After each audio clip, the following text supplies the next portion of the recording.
Good morning and welcome to this very special episode. Today we're coming to you live from the Ministry of Information studios right here in downtown Kuwait, and I'm joined this morning by my colleague Sarah. Good morning, Sarah. Good morning and good morning everybody. We hope you enjoy this special episode that we've prepared for you, and we're going to bring you all the latest updates regarding the 25th regular session of the Arab League Summit, which is being hosted in the state of Kuwait for the very first time since Kuwait joined the Arab League in 1961. Yes, and today is day two of the summit, and we'll be joined very shortly by Dr. Al-Manna, and Dr. Aid is a political commentator and an expert in the field of politics right here in the state of Kuwait. And I'll be talking with him, Sarah, about the issues and what's taking place during this big summit right here in the state of Kuwait, Sarah. Yeah, yesterday was the opening, and of course they continued the sessions throughout the day up until the evening. And they discussed a lot of very important issues that are pertaining to the region. I think obviously they can't cover everything that's happening, but at least they touched on the most important things. And then today there will be the closing session this morning, and then that will be followed by a joint press conference by the First Deputy Premier and Minister of Foreign Affairs, Sheikh Al-Ahmad Al-Sabah, and Arab League Secretary General Dr. Nabil Al-Arabi. So that should conclude the summit in general and give a brief on the Kuwait Declaration that will be released later. Well, we're going to take a short break right now and then be joined by our guest to go into a little more details about some of the activities of this summit. So stay tuned.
Well, we're back right here on this very special program dealing with the 25th Summit of the Arab League member states taking place right here in our beloved country of Kuwait. And our guest this morning, we have with us Dr. Al-Manna, and Dr. Aid is a political commentator and an expert when it comes to the field of politics in the region. Dr. Aid, welcome to our program. Thank you very much. Thank you. I'm very glad to be with you and with Sarah. It's our pleasure for having you once again. We know you have a very busy schedule, and maybe we could start out by giving our audience a brief, Dr. Aid, a little bit about the history of the Arab Summit and background about it, please. I think the Arab League was born in 1945. At that time, most of the Arab countries were under the colony of Britain and France. But so few of the Arab countries established the Arab League, and since then the summits of the League were up to the necessity when it exists. They call for a summit, and most of the summits were actually held in Cairo because there is the headquarters there. But in the 90s afterward, the leaders decided that it should be an annual every year to hold the summit,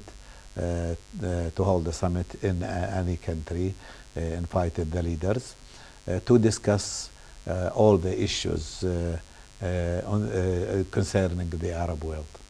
Dr. Aid, has the summit ever been held in Kuwait before? Or is this the first time? This is the first time, actually. This is the 25th summit, and for Kuwait it is the first time. The one before was held in Doha in Qatar, and this is actually the leaders invited by His Highness the Amir Sheikh Al-Ahmad to hold their conference or summit in Kuwait this year.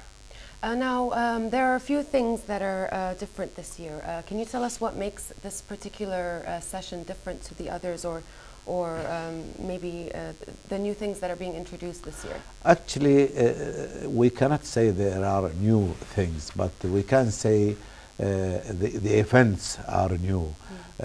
We having the Palestinian question. That's the Israeli, unfortunately, had not given any ground for peaceful settlement. On contrary, they are actually expanding their influence and their settlement in the West Bank, and especially in the eastern part of Jerusalem. And the authority, the autonomy of the Palestinian state, they trying to find solution. Unfortunately also, that the United States of America, who are the patronage of this peaceful settlement, unable to force the Israelis to comply with the United Nations resolutions. There are so many resolutions concerning the Palestinian question. The first one actually issued in 1947 when the State of Israel was established, and it's called Resolution 181, calling for 2 states. 53 of the land had been given to the Jews, and 47 given to the Arab Palestinian. Unfortunately, the Palestinian was the majority at that time, and the Jews were the minority. But okay, it had been given already. The second resolution came after the 5th of June 1967 war, and it's number 242, and calling the Israeli forces to withdraw from the occupied territories from Egypt, Jordan, the Golan Heights. And since then, Israel has not complied at all with any of these. After the October War in 1973, also another resolution, 338, actually called the Israelis to comply with 242 and solve all the problems with its neighbors by withdrawing to the borders of 4th of June 1967. Also, Israel had not absolutely complied with this calling of the United Nations. And that's actually up to this moment the mutual agreements between the two sides, the Palestinians and the Israelis, also the agreements under the American supervision also had, Israel had not give a damn to any of these, and that's the Palestinian Authority at this moment appealing to the Arab and to the world to help in convincing or forcing the Israelis to comply with the requirements, with the peace requirements, and a satisfactory solution for the refugees question. Dr. Ayed, yesterday, March 25th, was the opening of the summit.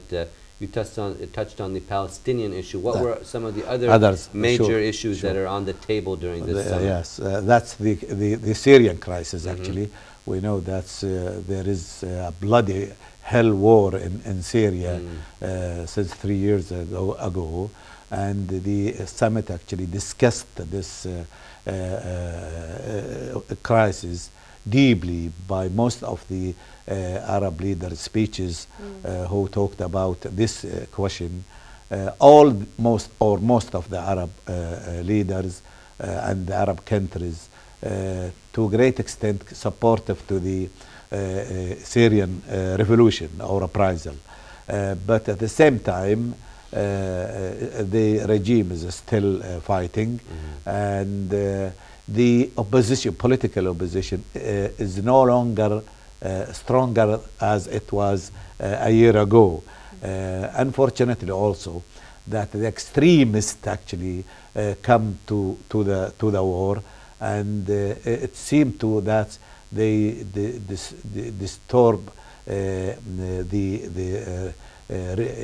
reputation of the revolution by their actions against the human freedoms, the individual, the political, and so. These actually extremists, they are the enemy of everybody. And especially we heard that the Kingdom of Saudi Arabia categorized some of them as terrorists, such as Al-Nusra or Daesh and others. They had been actually categorized by the Kingdom of Saudi Arabia as terrorists. And these, unfortunately, the strongest fighters now in Syria.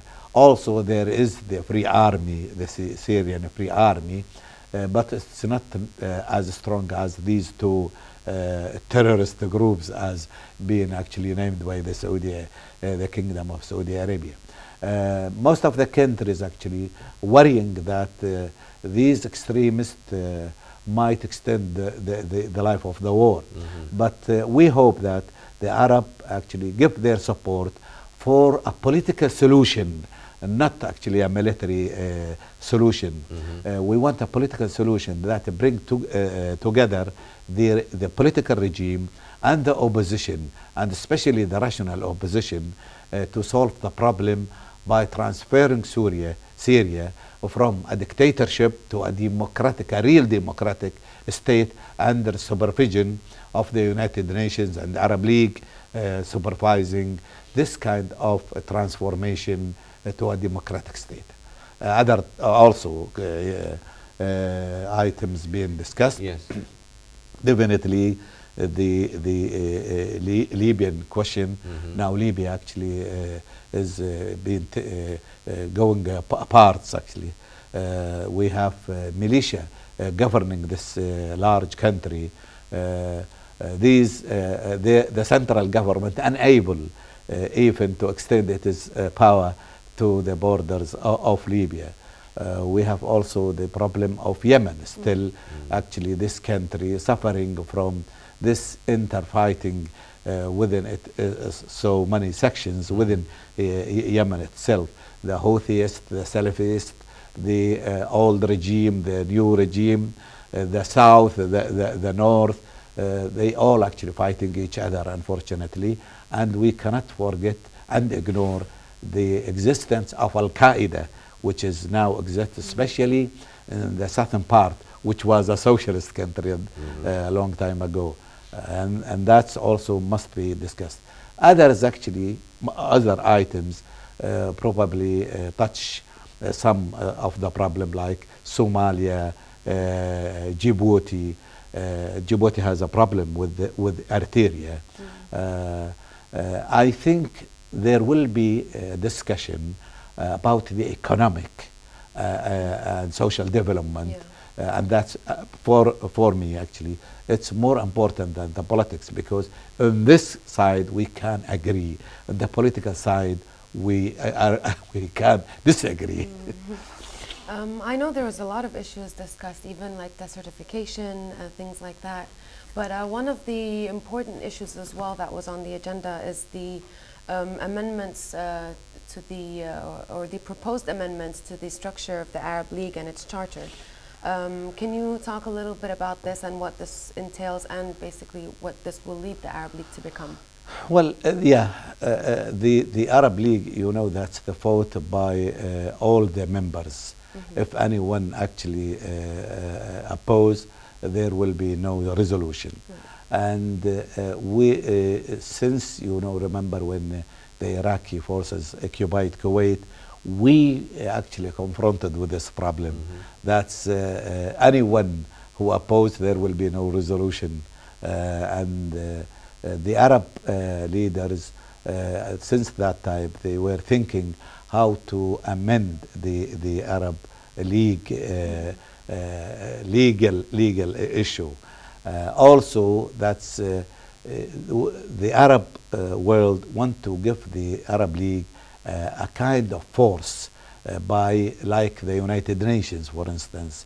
It can actually appeal to have military force to force its resolutions on the states who disobey any resolution taken by the majority of the Arab, not by all the Arab leaders. And now today, Dr. Ayed, what will be discussed today as we're going to be wrapping up and having a press conference later on? What will be some of the things that you think will come out of this summit, some concrete I things? think most of the things in our mind has been discussed. Yesterday, all the leaders actually spoke about varieties of issues. Probably the rest who actually couldn't talk to yesterday, they might actually talk to today. Yes. The other will be the Kuwait Declaration, and that's, if you read His Highness the Amir speech, you will find it a very systematic program, detailed and tackling all the problems from bringing the Arab together to overcome their differences, the developments, the solving all these inter-Arab issues. Also, the most important is the terrorism, which is a very critical point in most of the speeches I heard. Actually, most of the leaders, and especially His Highness Crown Prince of Saudi Arabia, Sultan bin Abdulaziz, who actually talked directly about the danger of terrorism on the Arab world. And this actually must be, the Arab, all of them must actually stood together against this kind of terrorism, whatsoever it is identity, because terrorism destroying our development and our efforts and everything. Infrastructure and even our political stability. And what happened during this kind of uprisal, that's all these terrorists actually infiltrated through the revolutions and uprisal and took over in Libya, in other Arab countries like Syria now. They are taking actually over. Unfortunately, even in Tunisia, which is a peaceful country, the terrorists killed so many figures, still attacking the police stations, still actually declaring that they are aiming to establish a fundamentalist state in the region. They called in the Maghreb and in the East. For instance, in Mali, because of the overthrowing of the old regime in Libya, so many weapons had been smuggled to Mali, and these had been used against the central government of Mali to separate part of Mali, the north, and that the French and others came to help the central government and dismissed these out of. But still, they have their own points and power in Mali.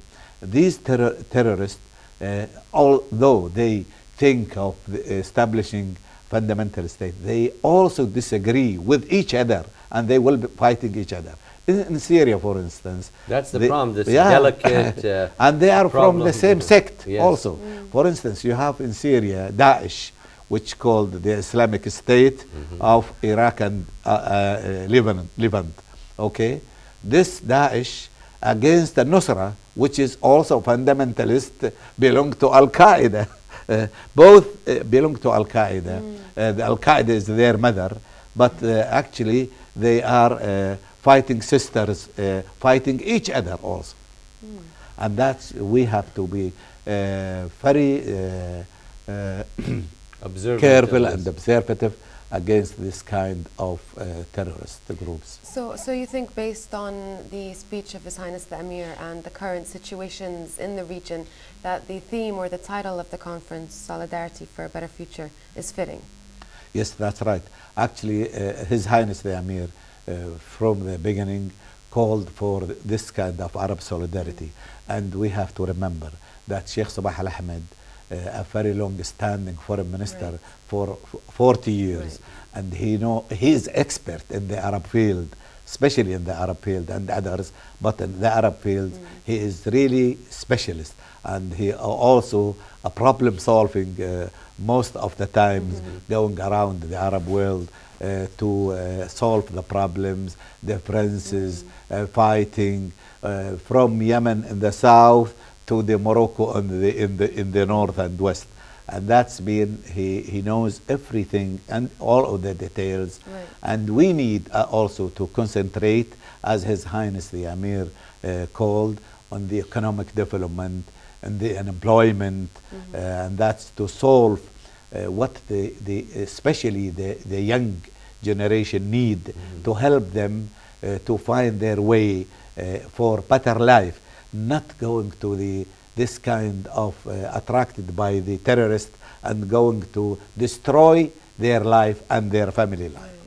Yeah, it's unfortunate when you have unemployment and a bad economic situation. A lot of the youth will, maybe steer that way, but it is very delicate, difficult conditions that we're facing and things are going through. So as we're wrapping up our interview, I know your schedule is very packed and busy. What would you like to close with this morning, dealing with the issues in the Arab Summit? Last words, please. Actually, I want to close with that we have to be hopeful. The summit will not solve all the problems. It's actually point out some of the important start for dialogue, for this point problems. We have to be collective efforts to solve the problems, not by individuals.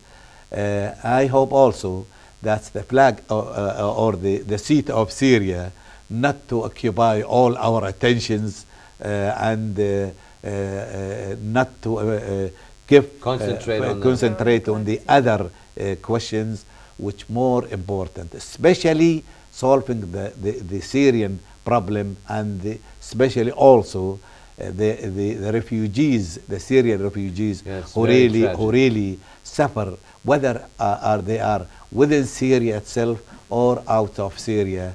These human tragedy must be, we must actually give attention, more of our attention to this problem, more than whether a seat being occupied by the regime or occupied by the opposition. That's true, and we'd like to thank you so much, Dr. Al-Manna, political commentator, for joining us this morning, and we appreciate your time. Thank you, and I'm very glad to be with you and with Sarah. Thank you so much, and right now we're going to take a short break, and then we'll be back with you right here on this special program. Stay tuned.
Well, we'd like to thank Ghanwa for that report. Sarah, was like a lot of people working tirelessly to bring the latest what's taking place in the summit all around the world, huh?